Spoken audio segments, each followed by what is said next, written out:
Create in me a clean heart, O God. Let me be like you in all my ways. Give me your strength, teach me your song.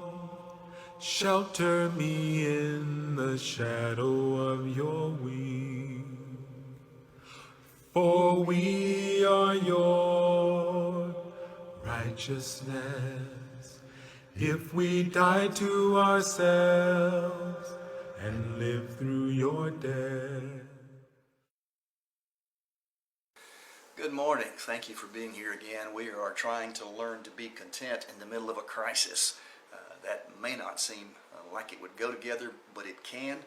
The Apostle Paul sat in prison facing possible execution at a time of persecution for Christians and talked about learning the secret of being content regardless of circumstances.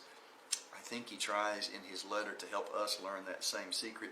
And he talks about in chapter 4, verse 8, that whatever things are praiseworthy and excellent, think about those things. Focus on what's good and what's positive. And it's in that context that he says you can rejoice in the Lord. And it's in that context that he talks about learning the secret of being content.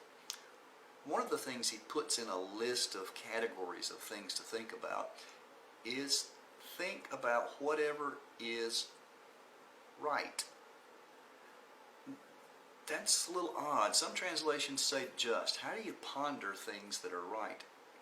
I think one reason that it's a little strange to us or difficult is that so many things are right that we tend not to notice.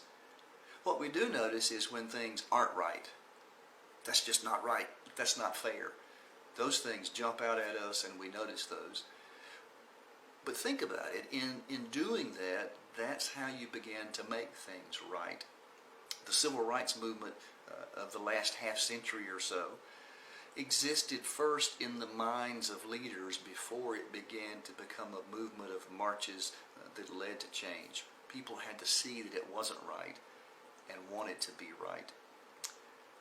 That really was mostly a church movement, and I really think that the church, as the body of Jesus, has built into it a mechanism for self-evaluation. As we measure ourselves against the teaching of Jesus, we can see things that aren't right, and as people who want to do right, we can move toward making things right. The civil rights movement didn't really begin to be a reality till after Martin Luther King had a dream and shared his speech. And we still have a ways to go, and it was a long time coming, but people have been making things better and making things right. And I really think that's the story of God throughout history, as you read through your Bible, of moving from a fallen world and a fallen creation to make things right. Giving Jesus to provide through his grace a way for us to be made right. And even in nature, Paul talks about the whole creation groaning until the time that it's going to be restored. I think God has built into nature a movement toward making things right. 2007, a tornado ripped through Americus and really made a mess of a lot of our town. And for a long time, things just didn't look right. But you notice something interesting years later. Unless you knew about that damage and are looking for it, you could ride through Americus and it looks right. Nature has put things right and has covered over the damage and repaired some of those scars. That's God at work. That's good at work. That's right. Think about what's right. Let that help you enjoy this day. May God bless us to find contentment even in the middle of this crisis.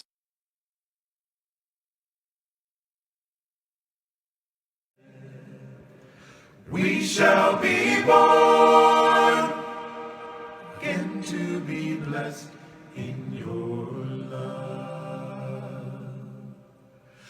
We shall be born